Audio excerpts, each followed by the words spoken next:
Hey everyone, welcome back. Today's video I'm going to be talking about new beginnings, and I'm doing so because it's what has been speaking to me the entire week. It's important for me to share because I've come to understand that I'm supposed to serve as some sort of oracle, and what that means is that I share whatever he's speaking to me for the purpose of bringing encouragement, bringing hope, bringing empowerment. And so this is what he's been speaking to me for the last couple of days, and I think that it will bring as much encouragement to you all as it did to me. A couple of days ago, while I was just spending time with God, all I kept hearing was, I'm doing a new thing, things are changing, I'm doing a new thing. And I thought, okay, that's interesting, and I wrote it down because that's what I tend to do. I write down whatever it is that I hear. And then a couple of days after that, I was laying down and I was about to go to sleep, and I see this picture of a branch with flowers growing out of it, and I thought to myself, okay.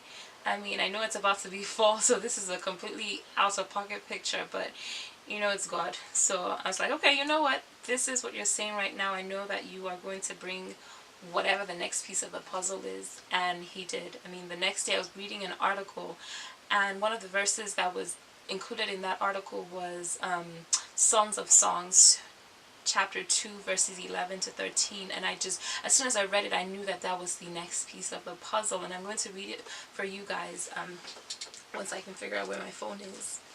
Okay. And so I'm going to be reading out of the Passion Translation. So it says, "The season has changed, the bondage of your barren winter has ended, and the season of hiding is over and gone. The rains have soaked the earth and left it bright with blossoming flowers. The season for singing and pruning the vines has arrived. I hear the cooing of doves in our land, filling the air with songs to awaken you and guide you forth.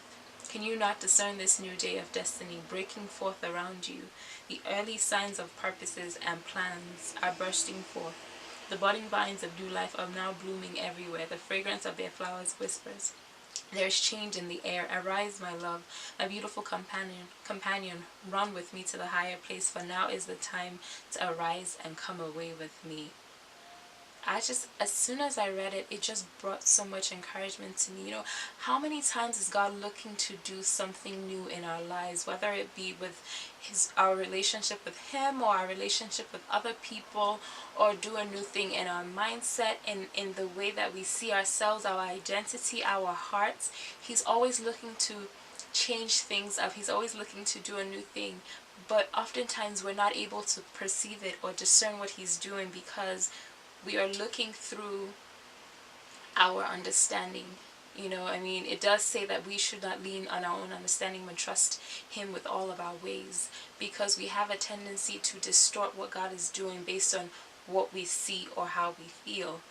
And a lot of times we look at our situation, and I know that a lot of us are in different places. There's some people who are coming out of this place of just a hard time, and they're in this place of transition, and it's like, okay, what's next? And there are other people who are smack dab in the middle of just things falling apart, and it just does not look like anything good is happening. And then there's some who things are going well, and their next step really is to just keep up with the momentum. But either way, we know that one thing is constant, and that is God is always at work. He's always doing something new, and it's just for us to see it. It's just for us to perceive what He's doing. I mean, it does say in Isaiah 55 verse 9, I want to say that His ways are not our ways, and His thoughts are not our thoughts. And so if we're looking at things based on what we know, or based on our experiences or our own thoughts, it's very possible to miss whatever new thing that God is doing. And so my challenge to you all, and my challenge to myself as well, is to just go to Him and ask Him, what are you doing in my life right now? What do you want me to see? What new thing are you bringing, in spite of how I feel, in spite of what things look like around me? What are you doing, Lord? And I pray that our eyes are aligned to His, that we get a vision of what He's doing right now in our lives, in spite of what it may look like, in spite of what it may feel like, that we begin to see the new things bursting forth, that we begin to discern the things that he's doing around us, and that we relinquish our own ways, our own thoughts, our own understanding, and take on his, and that we recognize that everything that he does in our lives is for his purpose, is for his plan, and is for our good. I hope that blessed you all.